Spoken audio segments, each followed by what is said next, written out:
Mapagpalang umaga po sa atin lahat at welcome po sa ating morning online devotion. At bago tayo magsimula ay tayo muna ay manalangin. Lord, kami po nagpupuri, papasalamat for this day, Lord God. We ask, O Lord God, for your Holy Spirit, O Lord God, especially in knowing your scripture, Panginoon.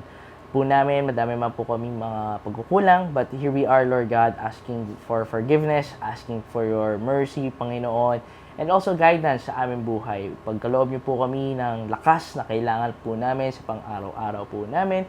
And may we give us wisdom, O Lord God, in learning your scripture, in learning your words, O Lord God, and knowing, O Lord God, that you are here for us, O Lord God. In this we pray in the mighty name of Jesus Christ, our Lord and our Savior. Amen at Amen.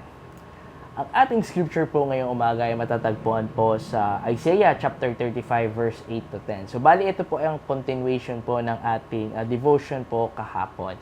But ang ating key verse po ay matatagpuan po sa verse 8 at ito po ang nakasulat. And the highway will be there. It will be called the way of holiness. It will be for those who walk on the way. So papalain po tayo sa pagkabasa po ng banal na kasulatan or ang ating scripture. And right now, sabi nga po sa Isaiah 35 or kahapon din, 'di ba? Pinapakita ni Lord ang isang powerful na vision mula sa tuyot at disyertong buhay, gagawing blooming, 'di ba? Blooming garden ng Diyos. Pero hindi lang restoration ang promise. May daan na inalaan ang Panginoon para sa kanyang people. Iyon ang highway, 'di ba? Highway of holiness, 'di ba?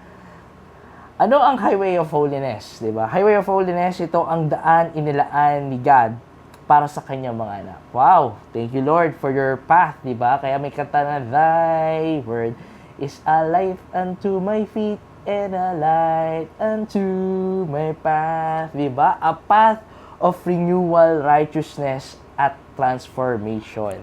Hindi daan ng mundo, hindi shortcut, 'di ba? Hindi liko-liko, kundi ito ang daan patungo kay God, where His people walk in obedience, intimacy, and joy. Kaya nga sabi sa verse na binasa po natin is that the unclean will not journey on it, a wicked fools will not go about on it. Hindi ibig sabihin na perfect, 'di ba? Perfect ang naglalakad dito, but those who choose this path are set apart, surrendered, and guided by our Lord, or guided by our God, di ba? At sa verse 10, kung babasahin niyo po ito, hindi ko na po pinabasa, ay makikita natin ang ending ng journey. Ito po ang nakasulat is gladness and joy will overtake them, and sorrow and sighing will flee away, and final destination ay ang pure joy. Tandaan po natin sabi nga po doon, gladness and joy will overtake them, and sorrow and sighing will flee away. Kaya ang final destination po natin doon, ulitin ko, is ang pure joy. Hindi temporarily happiness, but pure joy. Ito ang joy na galing kay Lord. So, what we've learned from this scripture sa binasa po natin. Number one is that piliin ang daan ni Lord araw-araw. Diba? Minsan, mas madali ang daan na compromise, mas madaling sumabay sa mundo or sumabay sa agos ng mundo. Pero only God ways lead to the real peace and purpose. Pangalawa is walk with intention. Wow. Hindi aksidente ang holiness, diba? It is a decision.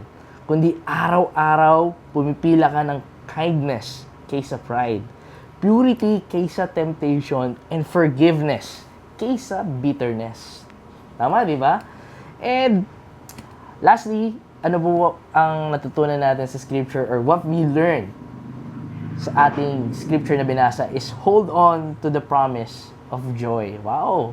Hold on, di ba?